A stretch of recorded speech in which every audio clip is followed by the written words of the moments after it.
ভাই স্কুল ফাঁকি দিয়ে তারা এই জায়গায় আসতো এবং বলতেছে ভাই যে এখানে গার্লফ্রেন্ড নিয়ে আসতাম, এখন সরকার পতন হওয়ার পর আমার গার্লফ্রেন্ড নিয়ে আমার ঘুরতেও অসুবিধা হচ্ছে। দর্শক আসসালামু আলাইকুম। এই সেই আশুরার বিল, দিনাজপুর জেলা নবাবগঞ্জ থানা। এই আশুরার বিলে হাজার হাজার মানুষ থাকতো সরকার পতনের আগে।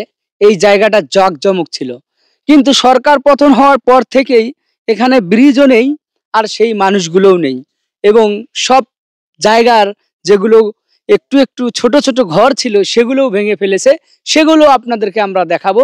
যে এখান থেকে ওই পর্যন্ত কাঠের একটা ব্রিজ ছিল এবং অনেক জনপ্রিয়তা পেয়েছিল এই ব্রিজটা। দূর দূরান্ত থেকে, ঢাকা থেকেও মানুষ আসতো এখানে বেড়াইতে, কিন্তু সরকার পতন হওয়ার পর সব কিছু ভেঙে ফেলে দিয়েছে। এবং ভাইয়েরা কোথা থেকে এসেছেন আপনারা? ভাই আপনি কোথা থেকে এসেছেন? আমি তো দাউদপুর থেকে। দাউদপুর থেকে। এর আগে এখানে এসেছিলেন? জি, এসেছিলাম অনেক কয়েকবার। তো আগের পরিবেশ আর এখনকার পরিবেশ কেমন দেখতে পাচ্ছেন? আগে অনেক ভালো লাগছিল এবং মজা পাইছিলাম, মাঝে মধ্যে খারাপ লাগলে এখানে হচ্ছে ইয়া করার জন্য আসতাম। এখন এখন খুবই কষ্ট লাগতেছে এইরকম ইয়া দেখে আর কি নিজেকে। সব ভেঙে ফেলছে। হ্যাঁ, সব তো ভেঙে ফেলছে। কষ্ট লাগতেছে কেন ভাই? ভাই আগে ধরেন বাসা তো এখানে, মনে করেন যে ছেলে মানুষ বুঝতে পারতেছেন, গার্লফ্রেন্ড নিয়ে অল্প খরচে এখানে ভ্রমণ করা হইতো এবং হচ্ছে গার্লফ্রেন্ড নিয়ে আসতেন আপনি এখানে? জি। তো এখানে কি গার্লফ্রেন্ড নিয়ে আসলে কি এখানে কেউ কিছু বলতো না?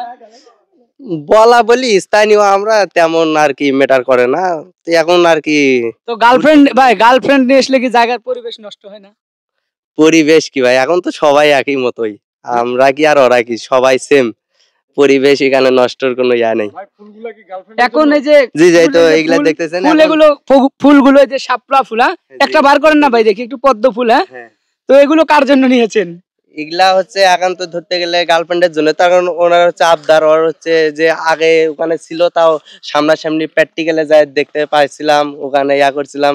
কিন্তু এখন তো আর সে স্থানটা নাই, সেই স্থানটা তো এখন হচ্ছে ইয়া হয়ে গেছে।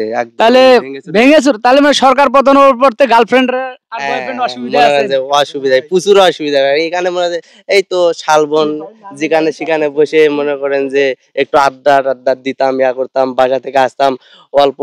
বাসা থেকে তো আর গার্লফ্রেন্ডকে ওই সারা দিনের জন্য নিয়ে আসা যায় না।